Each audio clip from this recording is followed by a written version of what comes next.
When I call out their name, Commissioner Doan, Here. Commissioner Duggan, Here. Commissioner Lysick, Here. I'm not here. and Commissioner Sanders. Oops. You want some? Is that someone responding? Oh, okay. Next, we'll have reports by the CEO and management staff.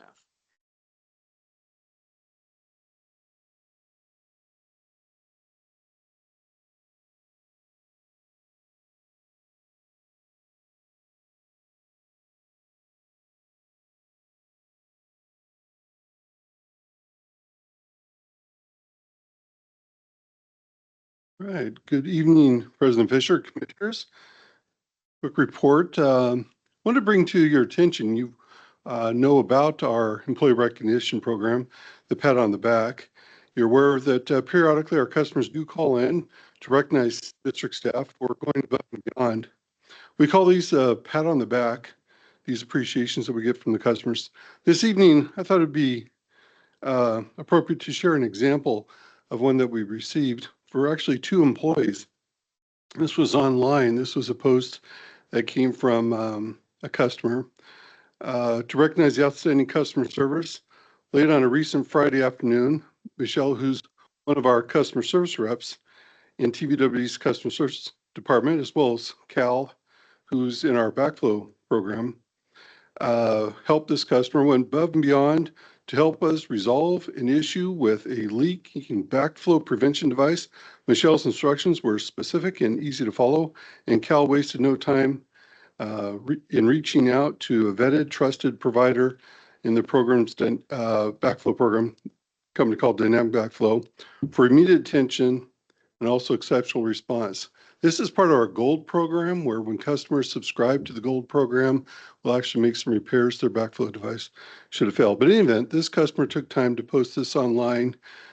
We did recognize both Cal and Michelle through that program. You may have seen an email recently that I shared with you that came from another customer who similarly had kind things to say about the help that Michelle provided. I'm going to give you a quick update on the Bull Run filtration project. Actually, TVWD submitted.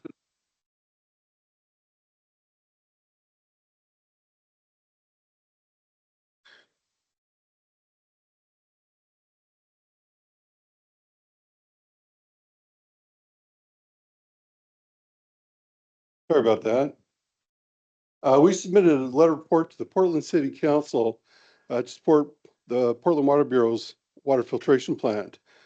Though we are transitioning to new water sources, you well know, we plan to maintain interconnections with the Portland system for reciprocal emergency use. So should Portland need water, we could provide it from our system. Likewise, if we needed water, we could get it from Portland. So that's our long-term plan. Portland's filtration plant project will strengthen the region's water supply against the threat of contamination as is needed to provide a resilient, reliable water supply. By integrating 2 systems and keeping Portland as part of the regional system, supporting their filter plant, that's in our customers' interest as well. Quick update on the government shutdown. The shutdown does continue. Yesterday, I met with TVWD's federal lobbyists to discuss progress on our federal legislative agenda.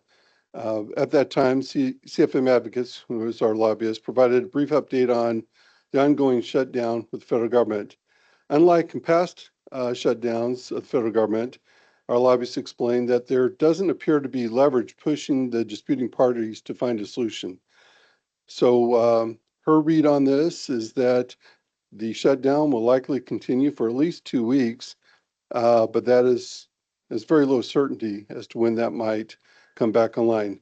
How it's affecting the district, as I reported last month, the grants that we have appear to be safe, but the work with the federal agencies, and that would be FEMA, Health and Human Services for the Community Development Block Grant, as well as the EPA, are providing some delays in processing the grants and the payments. So we're watching this very closely. As time goes by, the risk to the grants could increase. With that, I'm going to turn over to our Human Resource Director, Kylie, who will present tonight's Director's Report with the help of Kevin Sutherland. Kylie, Kevin.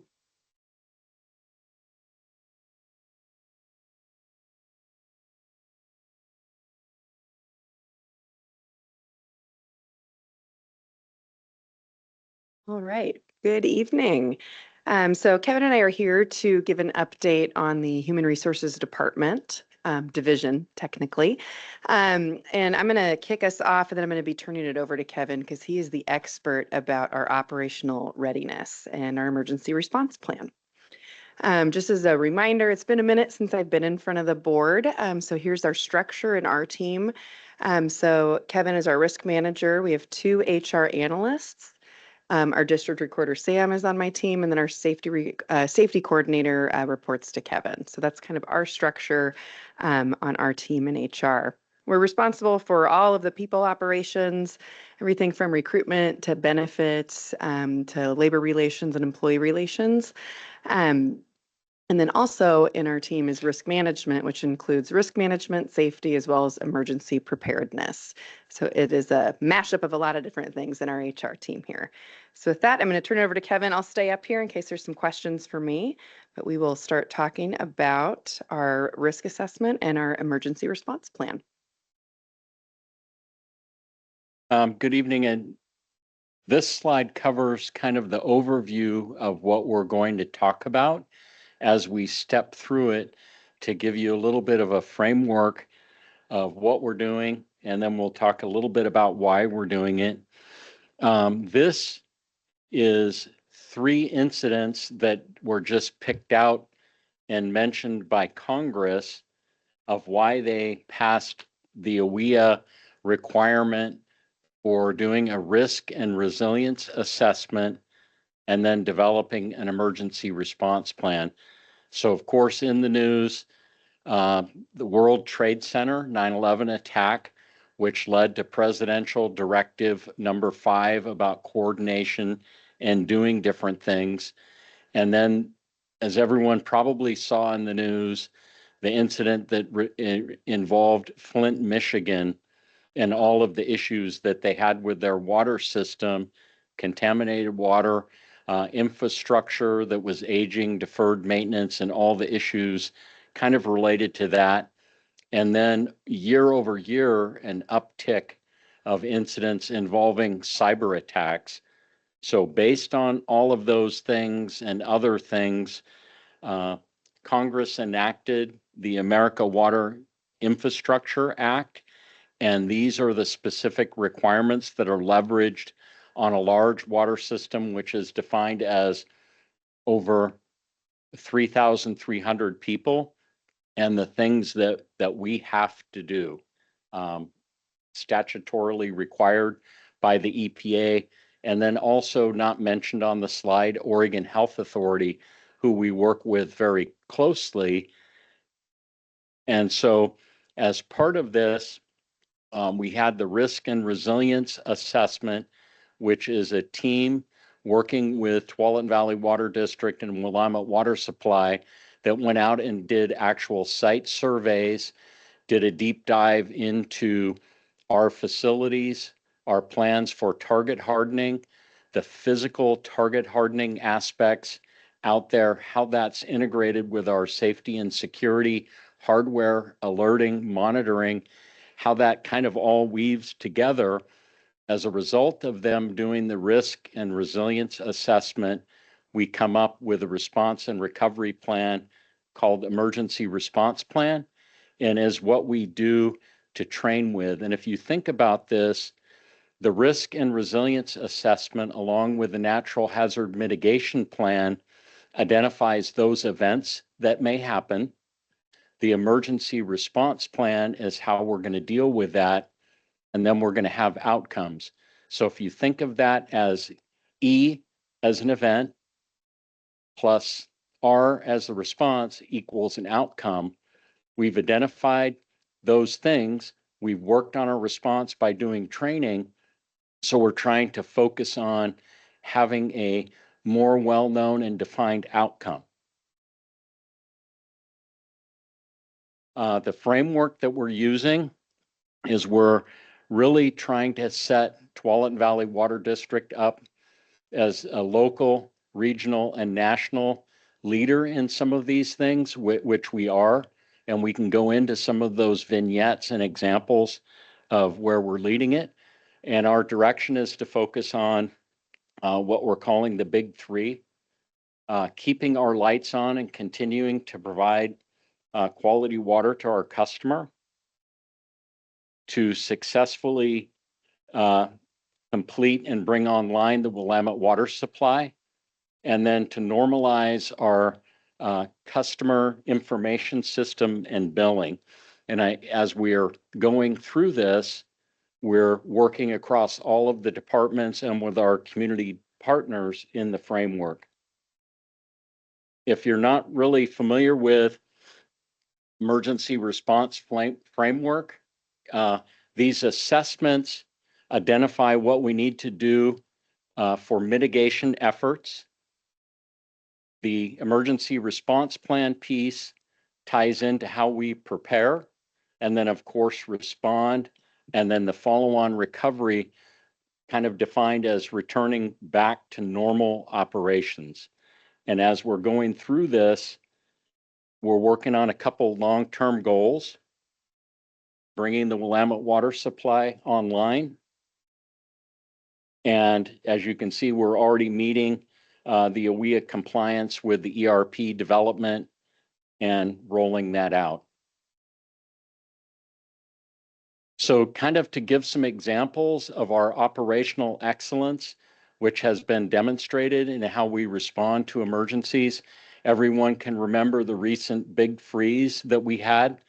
We had a lot of disruptions, and through these disruptions, because we have such tactically proficient crews and very robust community relationships, we were able to deal with the severe weather, the high volume of customer calls, the loss of part of the internet, which impacted our SCADA system and caused us to do some things paper and pencil. We did a lot of coordination, collaboration. We had gone through the ORSAP training, which is for damage assessment and an initial damage assessment. So we had teams that were able to go out, gather the damage assessment reports, and roll those up and send them up to Washington County Emergency Management, where they accumulated the things up and were able to kind of provide that to the state government. In the event we would qualify for a disaster declaration under the Stafford Act to recover money. And I think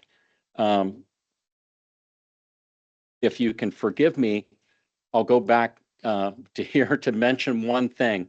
As we're talking about mitigation, preparation, response, and recovery, we do a lot of work on the big thing that may happen, Cascadia event, and we've done a lot of work planning and working with our community partners.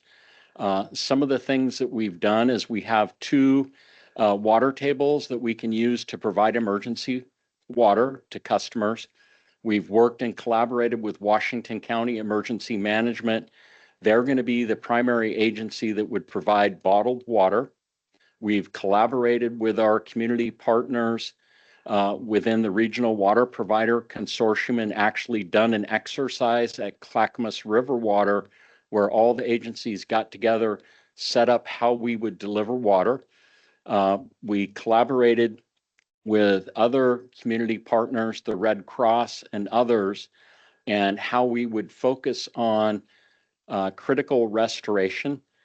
Pete has led some really great efforts with our two critical hospitals, Kaiser Permanente and Providence. We're talking with them about mitigation and building a resilient backbone around those structures, potentially financing those and leveraging grant funds that Paul had mentioned by FEMA.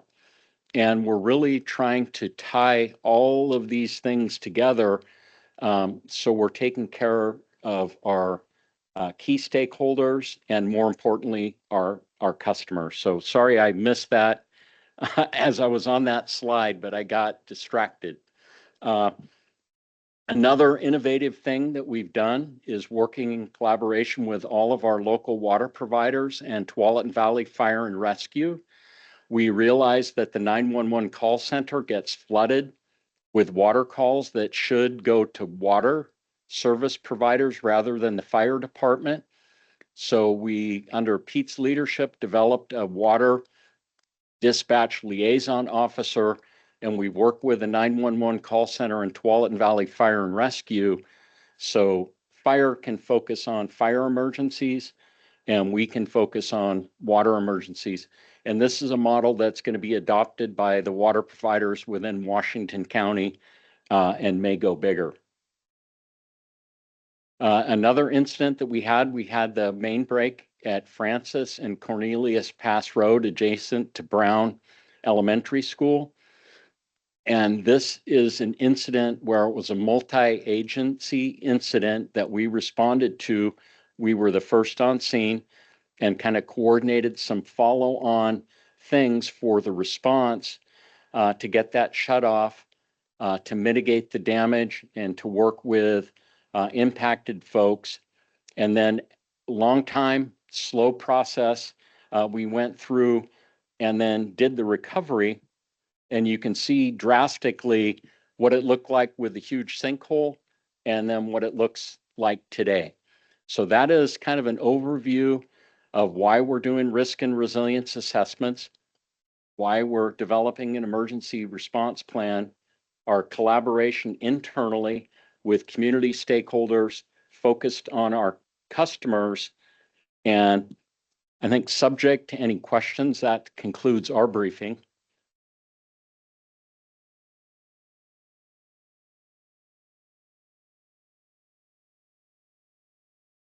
Having managed emergency management for the city of Portland, we are in much better shape than they ever were when I was there.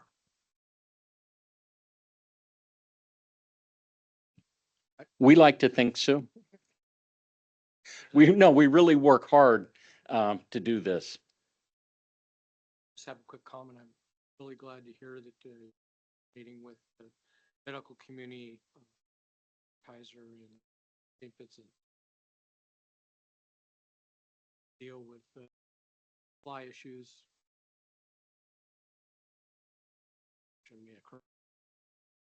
No, thank you. And we learned they can only operate one day. Yeah, and then they're in dire straits, which means our community members are. Thank you. That concludes the report of the Chief Executive Officer and management staff.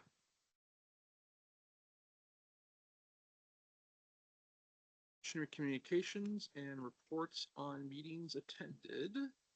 We'll start with Commissioner Doan. Okay, let's see. Tonight's meeting, I'm here. I met with Paul and with Pete to go over the information for the Joint Water Commission meeting this coming Friday. And then tonight's work session. I just thought I'd add, since I headed the Seismic Commission for about 10 years, that they have discovered a super subduction zone quake. And I don't want to be around. I mean, we'll do the best we can, but the billions of dollars that the voters approved in 2000 is probably just the start on this. So anyway. And if you see the school construction, that's all the funding that came about from the initiative petition in 2000 for earthquakes, fire stations, hospitals, and police stations. Commissioner Duggan. On the 24th of September, I attended the Metro Impact meeting where they talked about vision for the region in terms of meeting climate and environmental justice goals. On the 25th and 26th of September, I attended the Oregon State Board of Engineering Examiners and Land Surveyors Symposium Confluence. I attended that at district expense on a 2-day seminar, and it was very interesting. They had a presentation on the Dog River watershed for the city of the Dalles, history around that, and renovations to that system. Just one of many that were discussed those 2 days. On the 2nd of October, I attended the Willamette Water Supply System Board meeting and executive session where we adopted our curtailment plan, state of the IGA, updated our legal contracts, and understanding on grant administration for coming years. On the 6th of October, I attended a meeting with Paul Matthews, a regular get together. On 7th, I attended the board work session where got updates regarding both internally and for WWSS. On the 8th, I attended the Regional Water Providers Consortium board meeting where Rebecca Geisen gave her farewell. She's retiring coming year, and she's pretty much semi-retired now, but she's going to help with the transition. And speaking of retirements, on the 13th, I attended the Washington County Public Affairs Forum, where Washington County Commissioner Jerry Willie gave his swan song, going off the board this coming year. And then tonight's meeting. Commissioner Lysick. I attended the work session on the 7th and tonight's meeting. So in September, going back that far, I attended a conference where I got to sit through a little presentation about the National Infrastructure Bank and heard from lobbyists who are trying to get Congress to find out new ways to fund our nation's backlog of infrastructure projects. So that was a fairly interesting presentation. Then when I came back, I participated in a telephone town hall with Representative Andrea Salinas and heard about current actions and mostly inactions in Congress right now. And then on the 9th, I attended the State of the County address. I attended virtually, but was able to hear from the various Washington County commissioners and department heads about what's going on in Washington County and some of the challenges they're going to be facing in the coming year and some of their successes that they've had. Then on the 10th, I met with the new mayor of the city of Tigard to update him on TVWD, to get him more familiar with us. And then on the 7th, I attended our regular work session.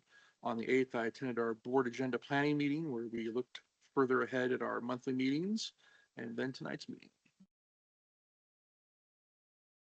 Do we have any topics to be raised by commissioners?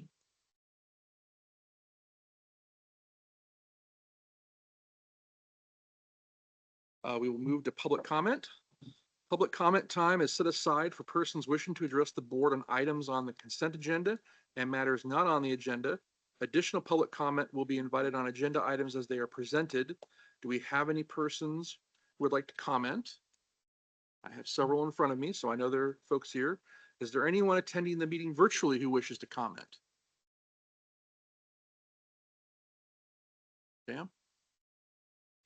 I am seeing one attendee. Wendy, I will give you a moment to unmute yourself if you do wish to comment at this time. If not, we will continue with the meeting.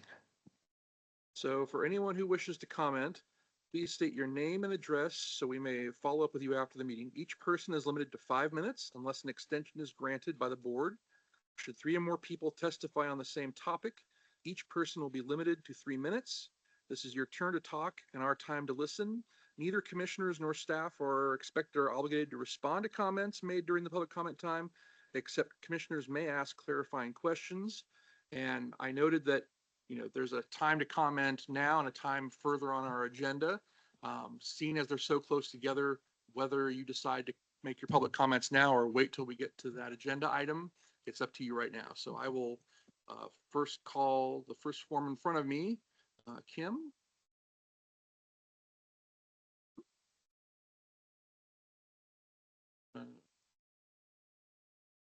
You can give it, oh, sorry.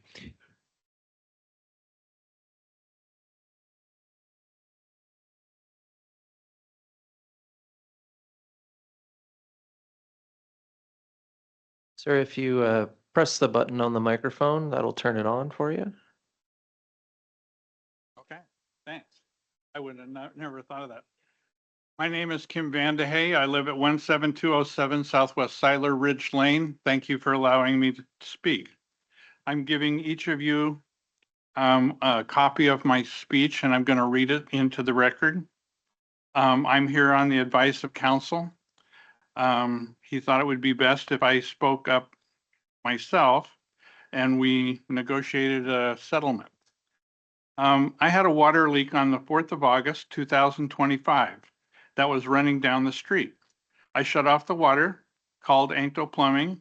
They couldn't get to me for days, but recommended 3 others. So I had Rayborn Plumbing come to complete the repair. They called Locate, fixed the problem the next day, so we were without water for 2 days. I applied for an adjustment. But since I had been very water conscious this year and not using as much water as last year, you denied my request. This year, I cut my water usage down 30%. So, background on my place. I built a house in 1986, applied to get water. You made me buy a meter. Since the water pressure was then 25 pounds, I opted for a 1-inch water meter and paid for it. I also had to pay to have you hook it up. At some point, the water pressure was increased, and you decided I needed a pressure reducer, and you put it on my side of the water meter without telling me or putting it in a box or notifying me that it needed to be checked yearly. At some later date, I realized I had a water leak and checked all the normal spots. I didn't find it, but with over 1,000 feet of pipe in the ground and mole holes everywhere, I live on acreage. It takes a time to surface. When I found it, I asked you to fix it as I had not installed it. You refused and said it was on my side of the meter, so therefore I was required to repair it. When I applied for a water adjustment, you gave me a pittance. Now it has come to my attention that when you placed the water pressure reducer on my line, I no longer have the equivalent of a 1-inch meter, but something less, as it reduces pressure and flow. But you are still charging me for a 1-inch water meter that I don't have. My counsel says that I'm probably not the only person in this position, and a discovery situation would identify others by increasing the number of people. I would expect to hear from somebody from Tualatin Valley tomorrow so that we can negotiate a settlement on my water problem. Thank you. Thank you. Carl, in the interest of being forthright, I know Kim from Boy Scouts.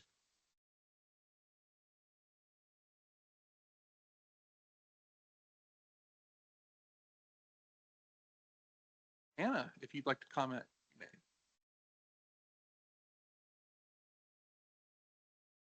Still on?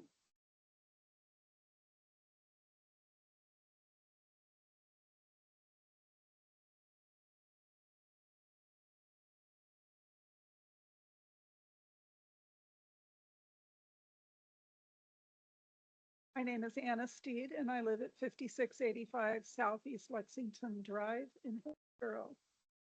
I'm a retired teacher. I taught 6th grade SUMA in the Beaverton School District. I've been living in the home that I live in now for close to 10 years. And I bought it initially because I'm a gardener. It had a great space for vegetable gardening, and it also gave me an avenue to be able to explore other horticultural things that I like to do out front. I like to think that my garden blooms from March to November. This is a great place to live. And I really and truly and deeply appreciate the hard work you're doing to keep our water safe and to keep it regular. However, I've lived in a lot of places in my life, including 7 years in North Africa. I really appreciate the fact that when the lights flicker or are about to go out, I don't have to go fill my bathtub full of water with the fear that I'm going to lose water for a week or two. I appreciate that I don't have to boil my water for 30 minutes in order to make it drinkable. However, this is a great state. It's a great place. The water's good. I appreciate your hard work, and I know that you are doing work to improve things. But the bills are too high. When the highest bill I pay next to my mortgage is my water bill, something's wrong. It should be my entertainment bill. But no, my water bill.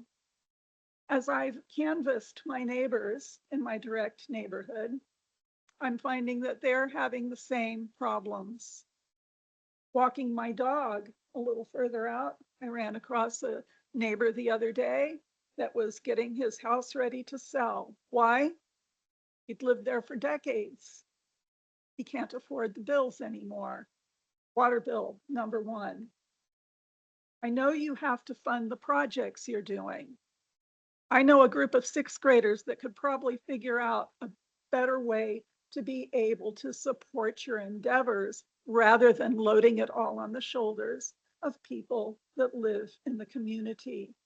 It's not fair. My Social Security check covers my mortgage and my water. It's now become the most stressful thing in my life.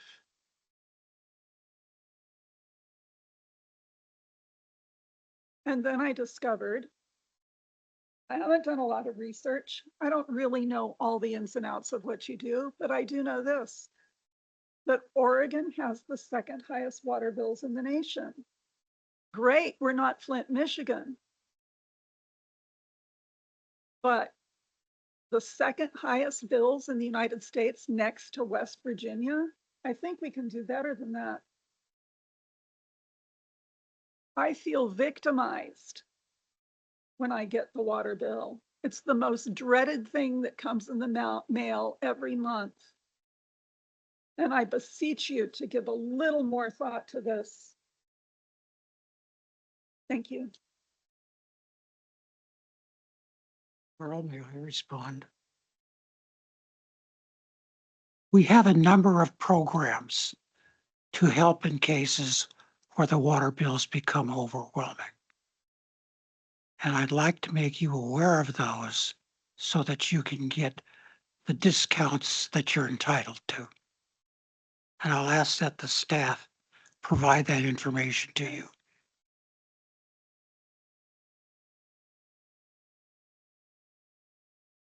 It's available to every customer that lives in a single family home. It's not just you, and but it can help a lot. And I just want to make sure that you understand we have these programs and that they're available to you.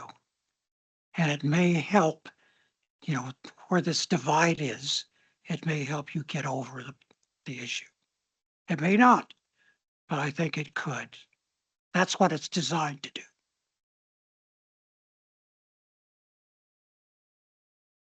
Phillips? Public comment you'd like to make? You may make it now.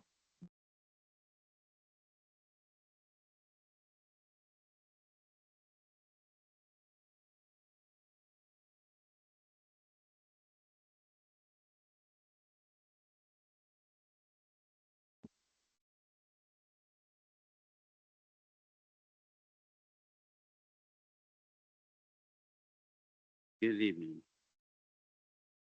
I attend this board meeting on the increasing rates of the water bill, and I understand the water bill is, the bill is one common bill, and it's with us, clean water services and you guys. But last month our bill was $652 for a single family home at 14962 Northwest Chan Boulevard. We lived there for 33 years. And I thought my water bill was in hand. My neighbor, he waters his yard. He said his bill was $1,500 for 2 months. That's, and then Labor Day weekend, one of the neighbors that lived in the same neighborhood for 33 years, he has a home full time, and he has a family that lives there full time in Tucson. He says his water bill in Tucson is half of what is here, and the the rates keep going up, and from what I can see, you guys are asking for 3% for the year, but in prior years it's gone up. The water bill used to be just a little nuisance or utility, under $200 every 2 months during the summer, and now it's 6 times that. And I only wired the yard to keep it from frying up and blowing away. It's not green, so I can't understand why, like the previous person pointed out, why Oregon, where it rains 40 some inches a year, why we have the highest, one of the highest water bills in the country. That's everything. Thank you, sir.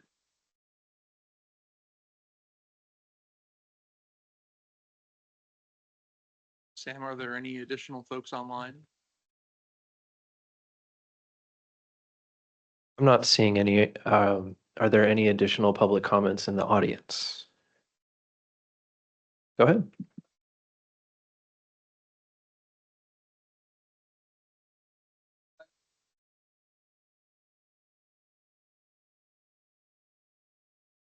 I'd like to go through some data, take a little bit of time. So that's up to our presiding officer if you'd like to grant a longer public comment period.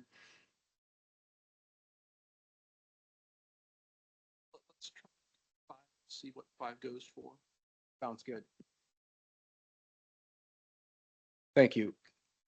My name is Rob Heisner. I live in the district. I've been in the district for 25 years, a ratepayer for Tualatin Valley.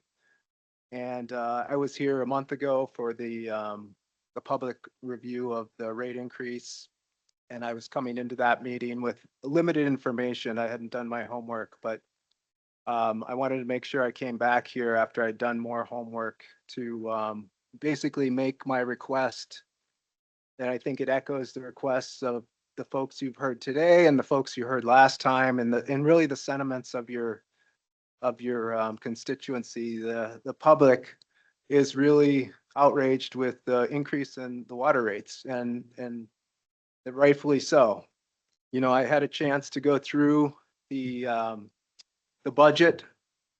You know, it's a 300-page document. Hopefully you've all gone through it in gory detail, because there's a lot of good information in there that I think needs to be scrutinized very carefully. Probably the most important page in that document, 300 and some pages, is page 191, that describes how the Tualatin Valley Water District has increased the rates an average of 12.2% every year for the past 8 years. That's an incredible rate Comparing that to the inflation of the United States over that time, it's more than triple. And we all know that the inflation rate has not been good to us in many other forms. So that's already a very high rate. Tualatin Valley Water District has tripled that. And that's put people like today and last time and pretty much everybody out there that I've talked to in the last month in the same situation where, you know, it has to stop. It's become unaffordable. The most precious, you know, natural supply of water has become so expensive that people are really getting affected by it. And that's across the board. You know, you have, you know, vouchers to help people out, but it's hurting everybody. Last time I said you should please do your homework, because look and see what other people around us are doing. And I also reviewed the budget from the Portland Water Bureau. And I think the most important thing they produced in that document was what I was asking for last time and what I had done some homework on, but this is a complete story. You know, Anna commented that Oregon is #1 in the US. I'll go further than that. Tualatin Valley Water District is #1 in the US based on Portland's own assessment. This is page 7 of the Portland Water Bureau budget. Tualatin Valley Water District average water bill $86 a month. That's more than San Francisco by a lot. It's more than Sacramento. It's more than Portland by $25 a month. It's more than Kansas City, Seattle, Washington by almost 2x. And even more puzzling, it's more than double the city of Tualatin. Would expect they should be pretty comparable, but no, Tualatin only pays $38 a month. We're paying 86. Does not make sense. So I think there's a lot in the budget that needs to be scrutinized, because I found a lot of issues that I don't think in good faith you can vote for a further rate increase without going through some of the discrepancies here. For instance, we just talked about Tualatin paying half the rate. We're all buying the water from the city of Portland currently, and we're paying about the same rate for that water. So what is Tualatin doing that's better than this district? I don't know. Another key question in my mind is why, part of the budget is continuing to pay for purchased water, and the bill is going to go up every year for the next 10 years. Why is that happening if we have this great new Willamette water supply system? Why are we paying for more water, even though the projected, customer base is actually going down or flat? We're buying more water. We have this great new system. Why are we paying for all the Portland water continuing? That doesn't make any sense. And then we can go deeper into it. But, in a nutshell, there are a lot of issues with this budget. And I think it needs to be scrutinized much more closely before you can approve any more rate increases. The #1 job of this organization right now should be, how do we get affordability back into our water picture here? How do we match first Beaverton, then Portland, and then be best in class for costs, because it's really hurting people. Can you comment on that?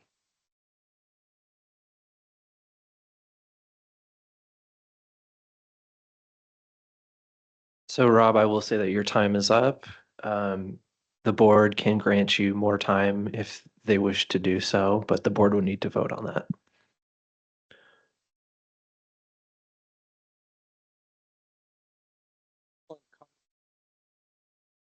First, I have a question. Is the city of Wilsonville listed on that page that you have from the document from the city of Portland? Not on the Portland report, but I spot checked Wilsonville.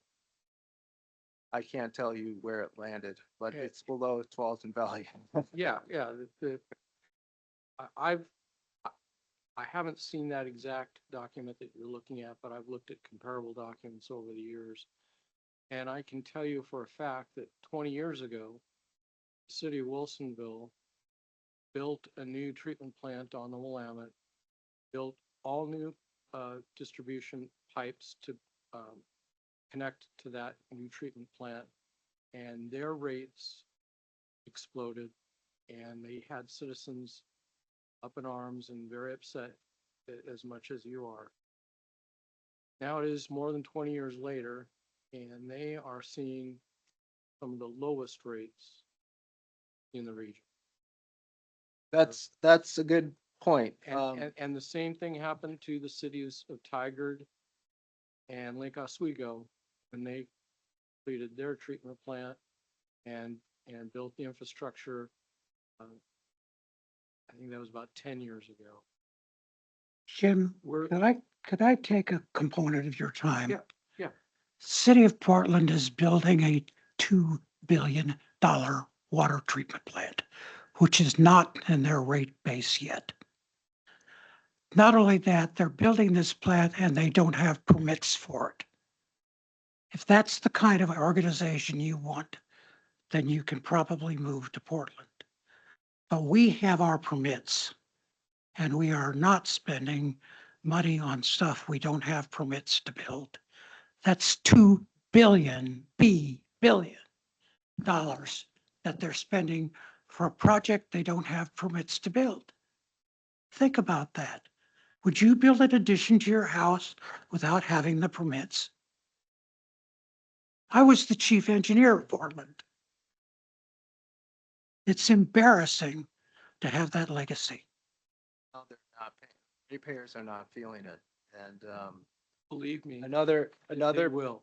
point why you should not vote for this increase is by your own calculations.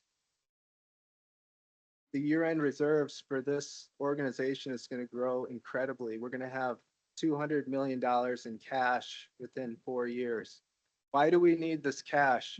It's 4 times what you've judged as being the acceptable minimum of $50 million. Simply not doing this rate increase will not generate this massive cash pile. That why is the rate paying base supporting a massive cash pile for this organization? It doesn't make any sense. Commissioner Fisher, Commissioner Lysick has his hand up online. Commissioner Lysick? Yeah, thank you very much for the testimony. I'm sorry that I'm not able to be there in person. It would be a much easier message to deliver. But I applaud you for the research and the time that you've committed to this. I can assure you that we have a exceptionally robust budget process that happens on a biennial basis, which is not just the decision of the board, but also public representatives.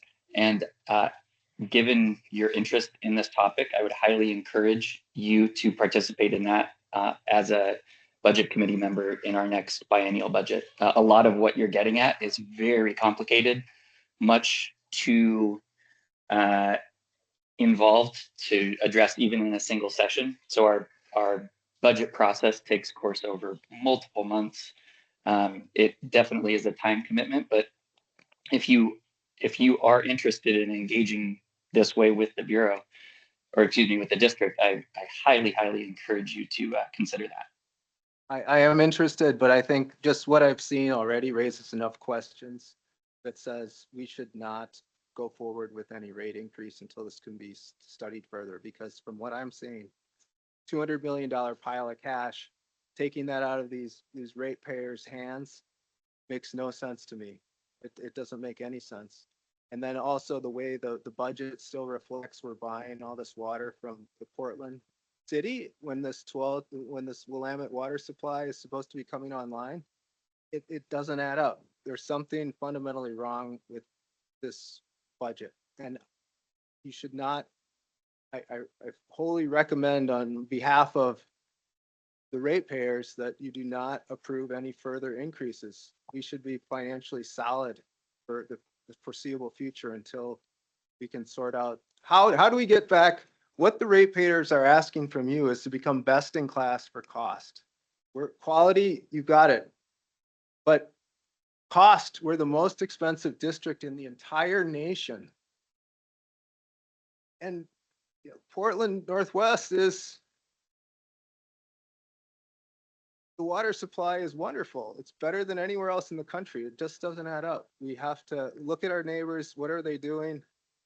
Yes, we need an infrastructure, but we need a picture where, when is this coming online? And when does it actually help us? You know, I feel obligated to correct you. Portland does not meet the current drinking water standards. You are susceptible to cryptosporidium, and that is not affected by chlorination. That is why they are having to build a water filtration plant. It's a myth. Portland has a really good water system, but it's not the best in the nation. It exposes people to deadly agents. No, I was the chief engineer for a decade. You have no idea what the white knuckle rides were like, trying to make sure everything was going to hang together. they are meeting National Water Act standards. That's what the ratepayers care about, meeting national. They are not meeting the standards. That's why they are being forced to build a filtration plant for which they are spending $2 billion and don't have the permits.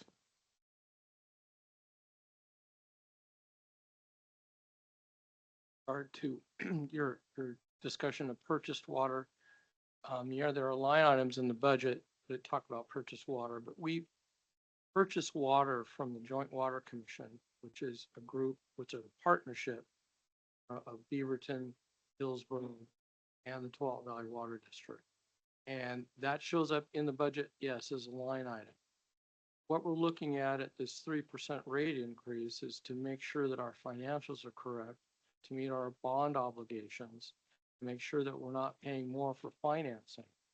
Again, what Commissioner Doan was talking about for the city of Portland, city of Portland is going to be hitting a wall here real quick in terms of their costs.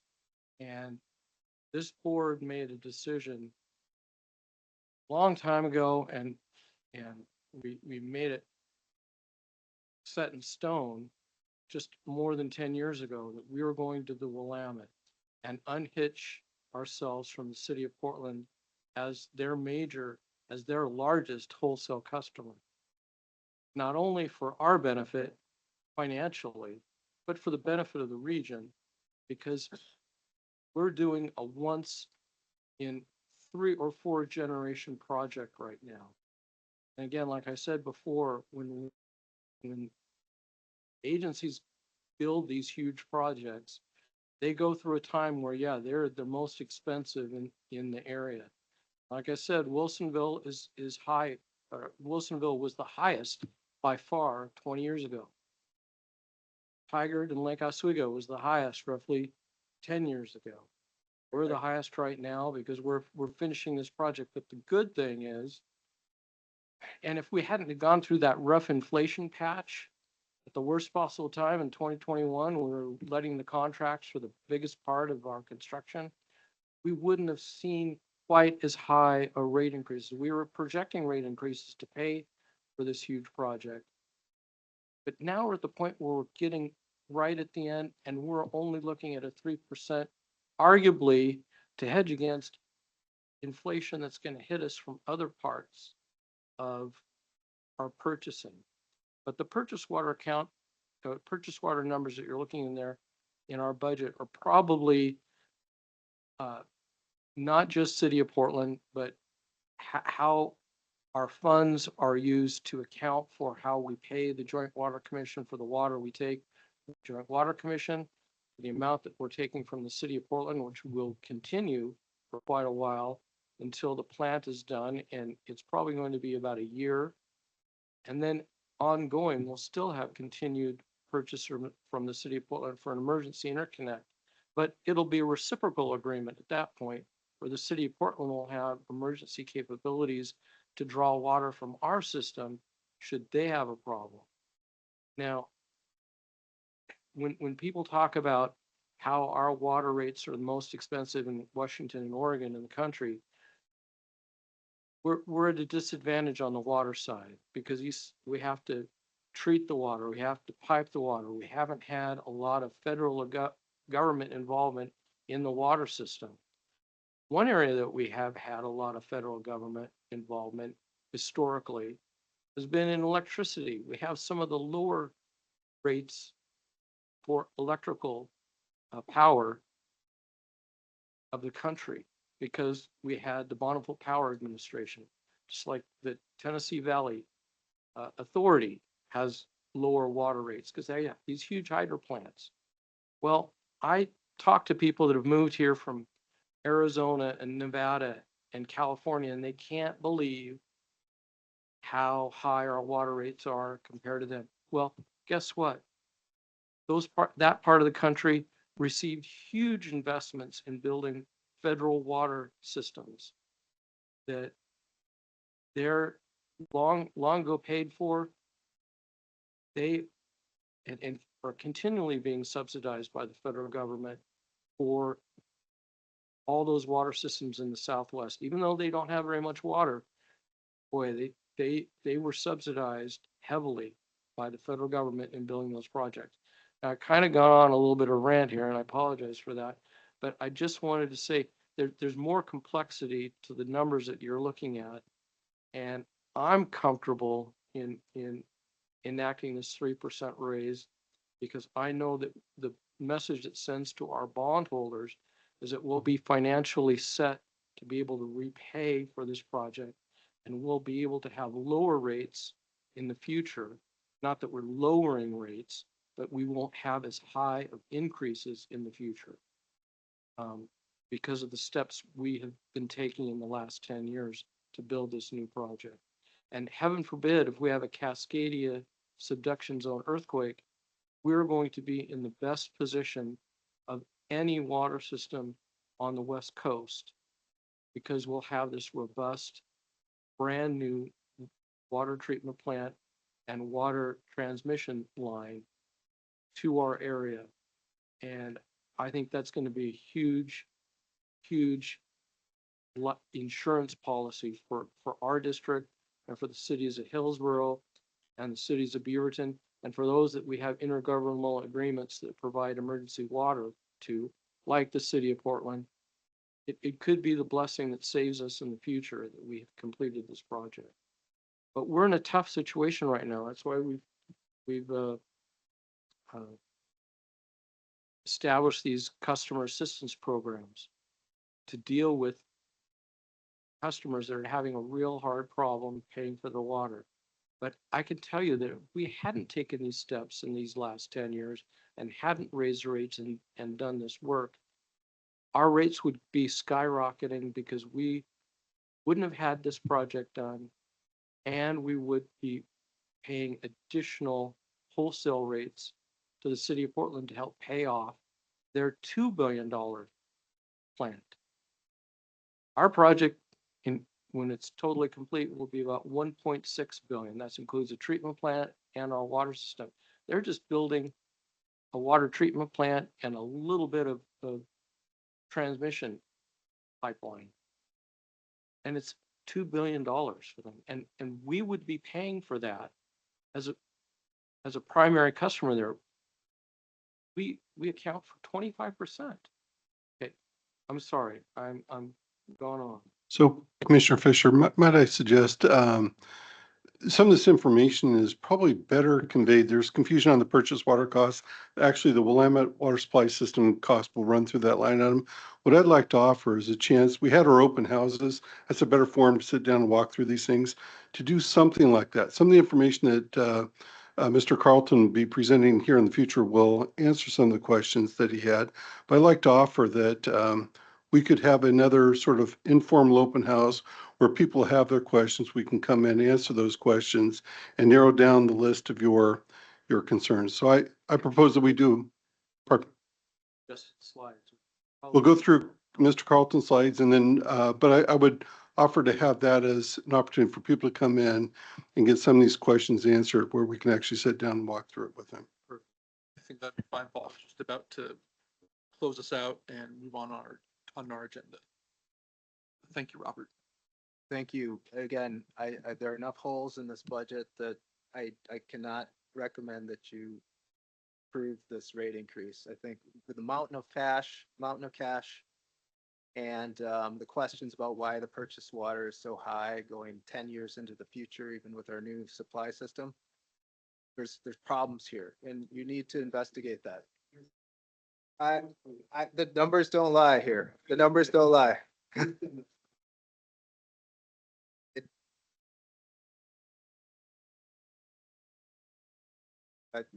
Okay, I'm going to move us on to the consent agenda. Consent agenda items are considered to be routine and may be enacted in one motion without separate discussion. Any board members may request that an item be removed by motion for discussion and separate action. Any items requested to be removed from the consent agenda for separate discussion will be considered immediately after the board has approved those items. And it looks like the only item on the agenda is the board minutes. Mr. Chair, I move that we approve the board minutes from September 17th. Do I have a second? Yes, I second. Okay, the motion has been made and seconded. All those in favor, please say aye. Aye. All opposed? The motion passes. We'll now move to our business agenda, a resolution establishing water rates and other service charges. Justin Carlton.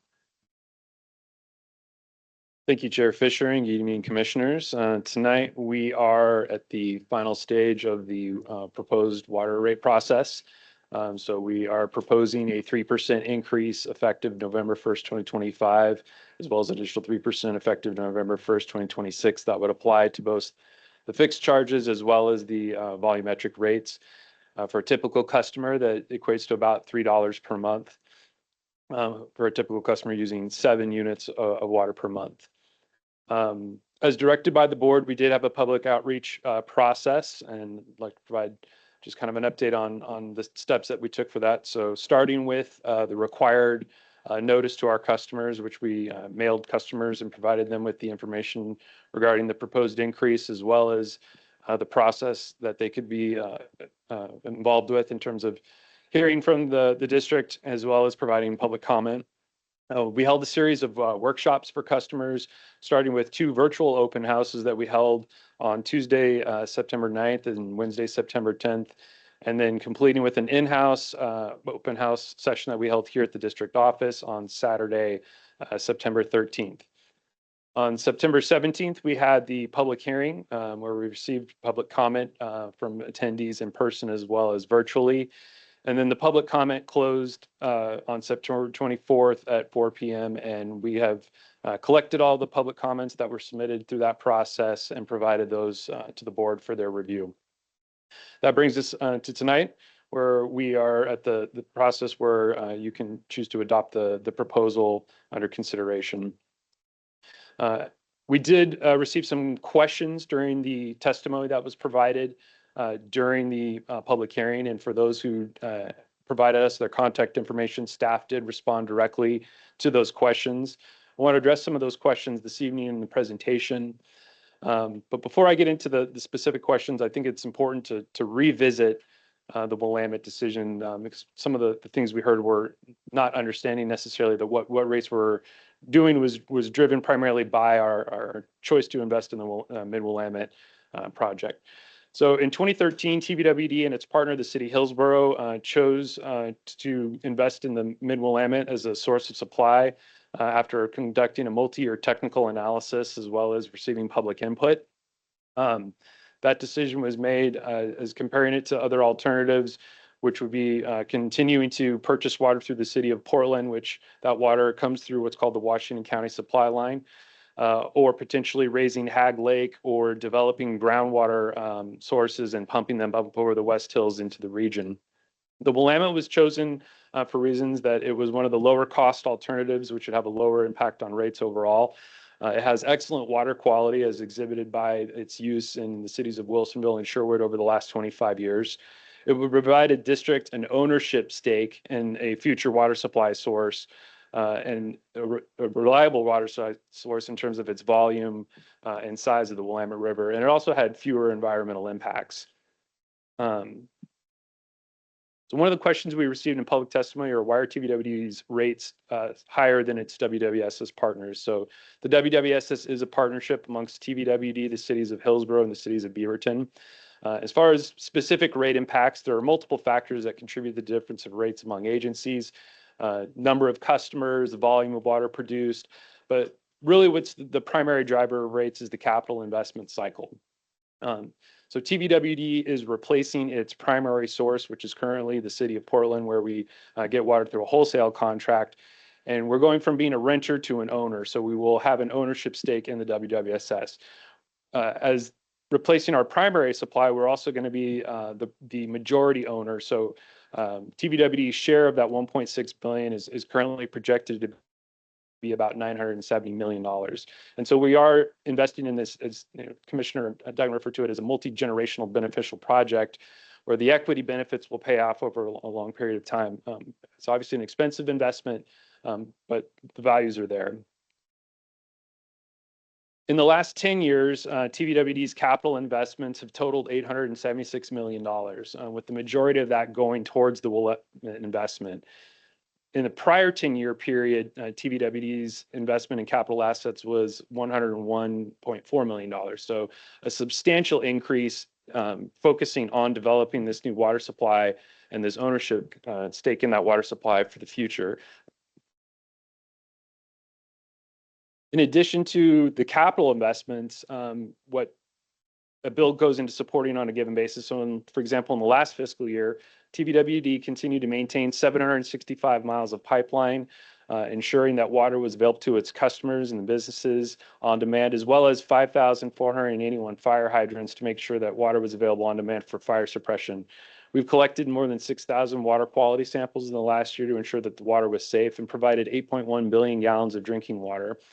And lastly, in the last fiscal year, TVWD invested over $190 million between improving infrastructure within the district as well as its investment in the Willamette water supply. The current biennial budget is forecasted for a breakdown in terms of investments in infrastructure, current and future infrastructure of 36.5%, while 13.5% is going to purchase water cost. 42.3% supports operations and maintenance, and then 7.7% is focused on repayment of debt. Another question we received is, why isn't affordability in your mission statement? So TVWD's mission statement is providing quality water and service to our community. In addition to our mission statement, we have a vision statement and values, but we also have what we call our desired results as part of our strategic planning process. So the board adopted 6 desired results, and 2 of those desired results do focus on the affordability aspect. One of them being we act in our customers' interests, and we are good stewards of the financial resources entrusted to us. Some examples of how we execute on that is in the last biennium, we did manage our operating budget at $13.1 million below what the budgeted amount was. We also chose to defer some capital projects so that we could better align the district's cash flow with the resources available. So we postponed some projects further out in time so that we can focus on the Willamette investments, and things that were less essential at this point, we could do later when resources were available. We also do look for other resources. So in the last biennium, we generated about $29.4 million in additional interest earnings by changing the draw structure on our what's called our WIFIA loan, which is a low interest loan we received through the Environmental Protection Agency. And so what we were able to do is, as interest rates changed in the marketplace, we were able to more aggressively draw on that loan and actually put those funds back out as investments and earn that $29.4 million, which winds up resulting in lower required investments in capital from our customers. We've also generated approximately $22 million in federal and state grants to support infrastructure projects within the district, and as well as supporting the Willamette. Additional question we received is TVWD mismanaging its finances with the use of debt. So prior to the investment in the Willamette, TVWD did retire all of its current debt in 2015 in preparation for its eventual investment in the WWSS. This allowed us to adapt our rate structure, excuse me, our bond structure to more modernize it and allow us to take advantage of different market conditions. We did then issue debt specifically for the investment in the Willamette water supply system.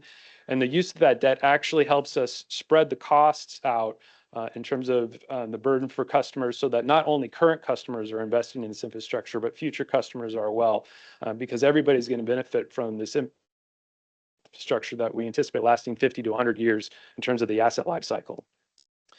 And then additionally, as I mentioned, we do have that WIFIA loan through the EPA, and we were in a position to refinance that loan in 2020. So we originally executed it in 2019, and then we refinanced it in 2020 after the pandemic and interest rates were lowered. And so we were actually able to reduce our interest rate from 2.39% to 1.35%. That resulted in an additional $122 million in savings for our customers, with the total WIFIA loan producing $260 million in interest savings over the lifetime.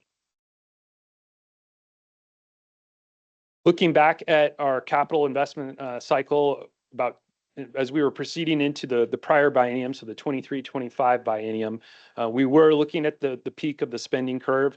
And you saw from my prior graph in terms of what our actual spending was that we really experienced kind of this significant uptick as we reached the peak of the spending and the investment in the Willamette cycle, and then head into a downward slope. At that time, we were facing the peak. Rates had been increased over a period of time to support the debt program that we were about to enter into. So we had our WIFIA loan, and then we issued 2 additional bonds totaling about $200 million. And so that completed our financing program for our investment in the Willamette water supply. We don't anticipate issuing any additional debt, and we'll begin to repay that debt starting in the next biennial cycle, but we do have some interest service payments on it this current biennium. We are on the downhill slope of our capital investment cycle. So you can see, looking out into the next 10-year horizon, once we've completed the work on the Willamette supply system, we have a much more stable capital investment cycle anticipated. We do have some substantial projects further out in time, but because we're anticipating using reserves to level out our rate increases over that 10-year horizon, we don't anticipate any additional debt increase, and we don't anticipate any additional spikes in our rate process. I want to focus a little bit on TVWD's financial management process. So it is a cycle, and it starts with the financial planning process. So the financial plan is our longer term approach to how to operate the district. It helps us develop a plan in terms of what we're going to do in the near term, which then translates into our budget. We have a very robust budget process where we have our budget committee, which is non-board members participate in the process, as well as our board. It's a public process where people are welcome to attend, and over a series of workshops, we go through that budget, and that sets our appropriation limits and our spending plan for the 2-year biennial budget period. From that, we then go into the rates process, which is where we're at right now, and the rates then are intended to support the budget as well as the long-term financial plan. And then finally, delivering on the projects and on the services that were described in the plan and the budget. The financial plan also serves, or financial policies help serve as guidance for the development of the financial plan. So it establishes things like our debt service coverage, our desired net leverage, as well as the rates. So our rate policy says that we will adopt rates on an annual basis, rate adjustments to support our cost of delivering the water, and we will do what we can to reduce rate spikes. So we're trying to stabilize rates over that long horizon that's included in the financial plan. The financial plan, so this is an excerpt from the financial plan that is available on the district's website. I'm currently focusing on the current biennium. So as you can see, starting with our operations and maintenance costs, we're anticipating a slight decrease between 2026 and 2027. What's occurring there is we have some operational costs associated with the Willamette that we're anticipating prior to actually receiving delivered water from Willamette.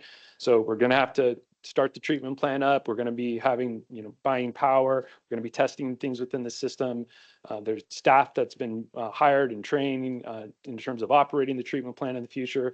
So these operating costs are embedded in our operations and maintenance costs in the current 2026 year. And then as we transition into 2027 and we actually begin purchasing water from the Willamette, those costs would actually be embedded in our purchased water costs. Looking at the next line in terms of purchased water, we do anticipate purchasing water from the city of Portland for the remainder of for our current fiscal year 2026. And then starting in 2027, we will then transition away from the Portland purchases and be purchasing water from the Willamette Water Supply System, as well as our ownership stake in the Joint Water Commission. And so the out years in terms of purchased water are for those services that are provided by the joint venture.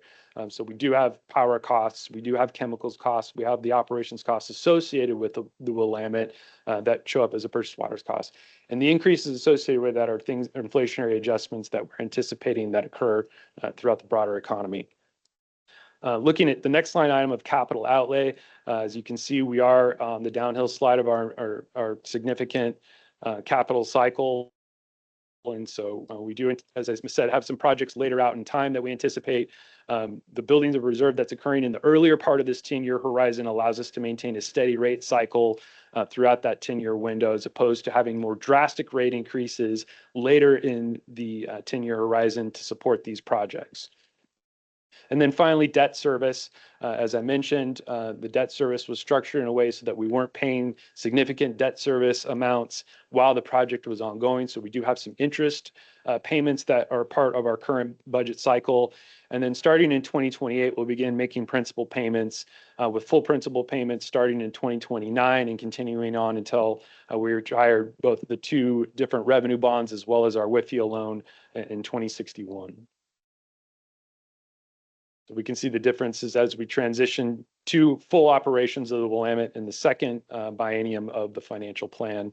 And we are at that point beginning to have full debt service repayments on those three different bond issues. How that translates into our proposed rate adjustments. So 2 years ago, we were looking at future rate increases of about 3.25%. Today, our current forecast is 3%. We are continuing to look for ways to improve efficiency and drive budget down. As ownership stake, we have more control over the cost of water than we would as being a wholesale customer for the city of Portland. So that is something that we are greatly emphasizing and trying to be good stewards of the financial resources entrusted to us and being customer oriented. So we will continue to focus our efforts on driving those costs down. The 3% affects customers focusing more on the residential side to begin with. So the bill I mentioned, the 3% would be applied both to the fixed monthly charge as well as the volume charge. So we did present this information on a monthly basis for comparison. Most customers are billed on a bi-monthly basis. But the typical customer has a 5/8 inch meter. Their current monthly fixed charge is $30.47, and that would increase effective November 1st to $31.38 and preceded by a $32.32 amount in November of 2026. On the volume side, so we do have two blocks for residential customers. Block 1 is for an allowance of 28 units a month. A unit is 748 gallons. It's 100 cubic feet of water. And so anything beyond the 28 units in a 2-month period is then is billed at the second block. So the first block current rate is $10.08, which would be proposed to increase to $10.38 in this November, and then $10.69 effective November 2026, with block 2 going from $14.36 in the current rate to $14.79 and $15.23 in November of 26. How that translates to a typical customer bill impact. What we can see here is a current typical customer using 7 units a month, so about 5,236 gallons of water per month. The current bill is about $100 per month, and that would increase about $3 per month for each of the fiscal years there, equating to still about 2 cents per gallon. For customers that are participating in our customer assistance program, which I will talk more about here in a few minutes, they receive a 20% discount on the water portion of their bill. So the monthly increase for a typical customer in that program would be $2.40 and $2.49 respectively for 2025 and 2026. Looking at an above average customer using 12 units per month or 24 units per billing cycle, the impact to that customer, a regular customer would be at $4.51 and $4.66 per month. And if they were participating in the assistance program, it would equate to $3.60 and $3.73. For our larger industrial and commercial users, the fixed charges are increasing at 3% per fixed charge as well. Looking at an industrial customer example, so in this particular case, this customer used 28,415 units or 21.3 million gallons. This customer's bill would increase from its current amount of $287,000 to $297,000 and $304,000 respectively, increasing $8,500 and $8,800 per month. So I do want to spend a few minutes talking about our available customer assistance program. So as we've heard from our customers, we do know that the cost of water is expensive now. And so we did develop programs to address that with our more vulnerable customers. The customer assistance program, which was implemented this last November, for eligible customers, they can receive the 20% discount on the drinking water portion, both the fixed and volume charges associated with their bill. To be eligible, the customer needs to be a current TVWD customer and a single-family residential customer receiving a bill directly from TVWD. And the program was modeled after similar assistance programs like the low housing income energy assistance program. And so to qualify, a customer would have an income at 60% of the median household income or enrolled in a other recognized assistance program like SNAP, WIC, or TANF, et cetera.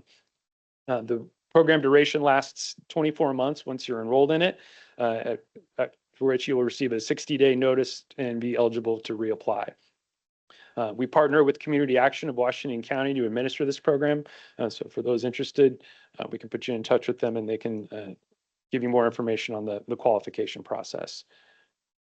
We also have a customer emergency assistance program. And so this is designed to provide customers who have experienced temporary hardships a one-time assistance credit. So eligible customers can receive a credit up to 28 units of water and including the fixed charges. Based on the current rates, that would be on the rates proposed effective November 1st, 2025, that would equate to a credit of $354. If there's a balance beyond that, we do require that the customer enroll in a payment plan option for the remaining balances. And the program eligibility is similar to that of our overall customer assistance program. However, the usage for this is limited to one use per customer for a 12-month period, and the customer needs to have a stated emergency.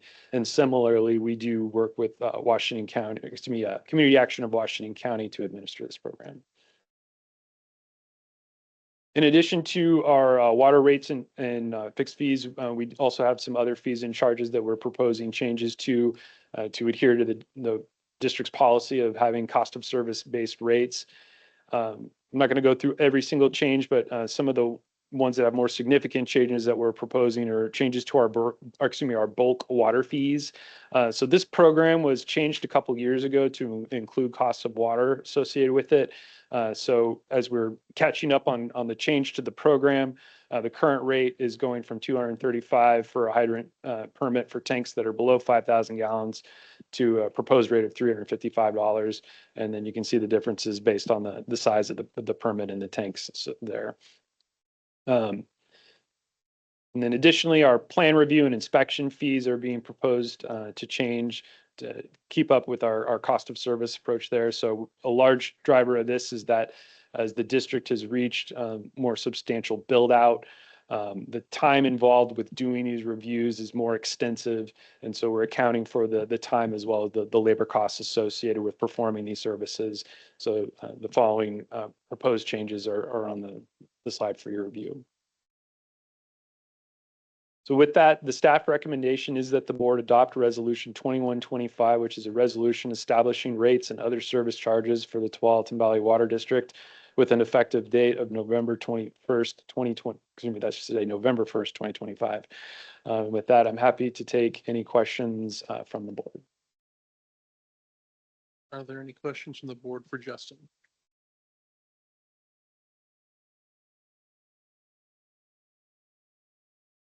I move that we accept the staff recommendation. I have a motion to approve the resolution 2125. Do I have a second?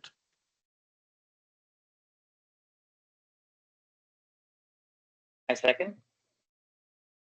Commissioner Lysick seconds. So we will move to a vote. All those in favor, please say aye. Aye. Aye. All those opposed? The motion passes. Thank you, Justin. Thank you.